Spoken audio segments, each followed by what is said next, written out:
Hostile alien spacecraft में strike earth इन नवंबर। तो aliens को लेकर अब डराने वाली खबरें बनाई जाने लगी है। हाल ही में 3i एटलस नाम का एक मिस्टीरियस इंटरस्टेलर ऑब्जेक्ट हमारे सोलर सिस्टम में एंटर हुआ है, जिसे चिली के एटलस टेलीस्कोप ने 1 जुलाई 2025 में डिटेक्ट किया था, जो उनके मुताबिक 10 से 20 किलोमीटर चौड़ा है और हाइपरबोलिक पाथ को फॉलो करते हुए 60 किलोमीटर पर सेकंड की स्पीड के साथ चल रहा है, जो सूरज से बहुत दूरी बनाकर हमारे सोलर सिस्टम से बाहर निकल जाएगा और जब वो पृथ्वी के पास आएगा तब भी हमसे करोड़ों किलोमीटर दूर ही रहेगा। यानी वो हमारे लिए किसी भी तरह का कोई खतरा नहीं बना रहा है। पर बात सिर्फ यही नहीं है। 16 जुलाई को हार्वर्ड के कुछ साइंटिस्ट और प्रोफेसर अवी लोएब ने इस इंटरस्टेलर ऑब्जेक्ट 3i एटलस को एलियन टेक्नोलॉजी से जोड़कर कुछ पेपर रिलीज़ कर दिए, जिसमें उनका कहना था कि वो कॉमेट कोई नॉर्मल चट्टान नहीं है, बल्कि वो कोई एक्स्ट्रा टेरेस्ट्रियल टेक्नोलॉजी और स्पेसशिप हो सकता है जो छुप कर कॉमेट की नकल कर रहा है, जिसे किसी एडवांस एलियन सिविलाइजेशंस ने भेजा है, जो पृथ्वी के पास आने पर हम पर एक सरप्राइज अटैक कर सकता है। इस चीज़ को वो उनके OITS नाम के एक सॉफ्टवेयर के डाटा के आधार पर कह रहे हैं, जिसमें वो उस ऑब्जेक्ट की चाल को किसी नॉर्मल स्पेस कॉमेट जैसा नहीं बल्कि एक एलियन स्पेसक्राफ्ट जैसा पा रहे हैं। यानी कि उसकी चाल उन्हें अननेचुरल लग रही है। पर ऐसा नहीं है कि इस तरह के दावे वो पहली बार कर रहे हैं। वो इस सेम दावे 2017 में ओमुआमुआ नाम के इंटरस्टेलर ऑब्जेक्ट को लेकर भी कर चुके हैं, जहां वो उसे भी आर्टिफिशियल ओरिजिन और एलियन क्राफ्ट मान रहे थे। बाकी इस पेपर के ऑथर ने बाद में ये चीज़ क्लियर की हुई है कि इस तरह के इंटरस्टेलर ऑब्जेक्ट को लेकर जो संभावनाएं वो बता रहे हैं वो सिर्फ उनके पॉइंट ऑफ व्यू है। ज़रूरी नहीं है कि उनकी ये बातें बिल्कुल सच हो। वो बस इसे बताकर इसके लिए डिफेंसिव मेजर तैयार करने की बात कर रहे हैं। इस तरह एलियन क्राफ्ट को पृथ्वी की तरफ आता बताकर बनाई जा रही ये खबरें ऐसे ही नहीं बन रही है। जनवरी 2025 की शुरुआत में जेरेमी कोलबर्ट नाम के एक व्यक्ति ने ये सेम बात बताकर लोगों को वार्न किया था, जहां उन्होंने कहा था कि आसमान में देखे जाने वाले UFOs एक रियल चीज़ है और वो पृथ्वी पर बहुत लंबे समय से मौजूद है। पर अगर आपकी गवर्नमेंट आपसे ये कहती है कि स्पेस में कोई एलियन क्राफ्ट पृथ्वी की तरफ धीरे से आ रहा है, तो वो स्पेस क्राफ्ट नहीं बल्कि एक झूठ है। वो झूठ जिस पर वो आपका भरोसा और यकीन चाहते हैं। अब वो इसे कैसे करेंगे इसका मुझे आइडिया नहीं, पर यह बात 100% पक्की है कि वो लोग इस झूठ का प्रयोग आपके ऊपर ज़रूर करेंगे, क्योंकि ये चीज़ 1970 के एक डॉक्यूमेंट का भी हिस्सा है जिसे वो प्लान कर चुके हैं। So UFOs are real, and they've been here a long time, and that's the truth. But the lie is coming. All indications, like all of them, is that that lie is going to be that there is a craft slowly making its way to us here on Earth. And that is the lie they're going to want you to believe. It's nuanced, how they explain that, the nature of that threat. But that 100% is the lie you are going to be told. You even got a date.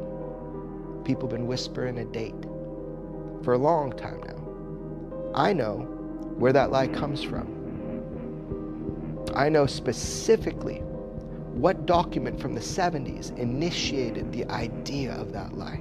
A classified document. That is the lie you will be told. You're going to be told that there is a craft on its way to Earth. That's the lie.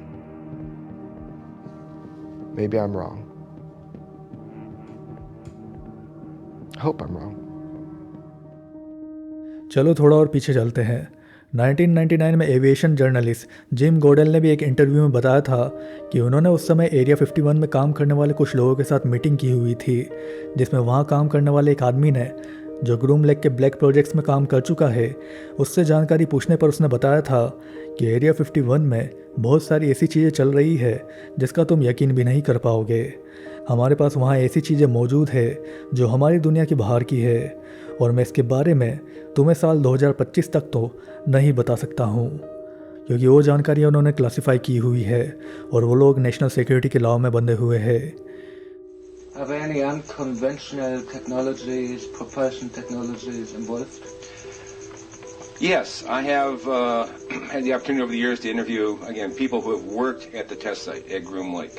One gentleman spent 12 of his 30 years in black programs at Groom Lake. when I asked him, I said, first of all, I said, do you believe in UFOs? And he looked at me with a straight face in one-on-one. He said, absolutely, positively, they do exist. I said, can you expand upon that? And he said, no, I can't. About a year later, we were talking about, again, activities at Groom Lake. And I asked him, I said, you know, can you really tell me what's happening out there? And he said, well, there's a lot of things that are going on there that I won't be able to tell you until the year 2025. But we have things in the Nevada desert that would make George Lucas envious. Another individual who was an NCO, an E9, which is the highest grade you can get as an enlisted man. He's a chief master sergeant in the Air Force. Was a safety specialist. He had 3 different tours of duty at Groom Lake on various programs. Now, he had no connection with my friend who worked on the other black programs. We were talking, I interviewed him at Nellis in 1985, 86 time frame. And I said, what's out there? And again, he looked me straight in the eye and he said, we have things out there that are literally out of this world. I said, explain. He said, I can't. But trust me, see, we have things that are better than Star Trek, better than anything you can see. 1999 में 2025 को लेकर कही गई इन बातों को लेकर कुछ लोगों का कहना है कि ये चीज़ शायद उस समय प्रेसिडेंट क्लिंटन द्वारा साइन किए हुए ऑटोमेटिक डिक्लासिफिकेशन बिल से जुड़ी हुई है, जहां वो 25 साल बाद कई सारी नेशनल क्लासिफाइड इन्फॉर्मेशन को डिक्लासीफाई करने की बात कर रहे थे, जिसे आप अभी चल रहे डिस्क्लोजर प्रोग्राम से जोड़कर भी देख सकते हो, जहां कैनेडी के डॉक्यूमेंट और यूएफओ एलियंस जैसी बहुत सारी जानकारियां अब डिस्क्लोज की जाने लगी है। तो ओवरऑल एलियंस को खतरा बताकर बनाई जा रही सभी खबरें एक बिल्डअप स्टोरी है लोगों को एलियंस के खिलाफ तैयार करने के लिए। अगर किसी इंटरस्टेलर ऑब्जेक्ट को स्पेसशिप या किसी एलियन क्राफ्ट को पृथ्वी की तरफ आता बताकर या समुद्र से निकलता हुआ बताकर अगर आपकी गवर्नमेंट और उनके पालतू साइंटिस्ट उन्हें आपके लिए खतरा बता रहे हैं, तो आपको इस दुनिया की सच्चाई को लेकर थोड़ा जागरूक होने की आवश्यकता है।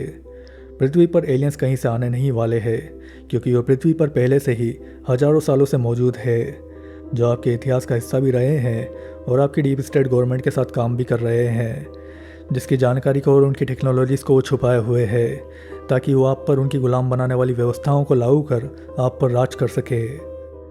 अब 2025 के एंड में क्या वो सच में उस इंटरस्टेलर ऑब्जेक्ट या कहें तो हॉस्टाइल एलियन क्राफ्ट से कुछ करते हैं, या कोई रेडियो मैसेज भेजकर मिलिट्री लेवल का कोई ड्रामा करते हैं, ये देखने वाला होगा। बाकी आज नहीं तो कल ये चीज़ तो होने वाली है ही। तो वीडियो ख़त्म करने से पहले मैं ये कहूँगा कि आप एक बार सैमी हैगर की 1977 की म्यूज़िक वीडियो को ज़रूर सुन लें, और स्पेशली उनके क्रैक इन द वर्ल्ड वाले गाने को लिरिक्स के साथ ज़रूर सुनें, और फिर अपनी राय कमेंट में आकर बताएं। मिलते हैं बाद में।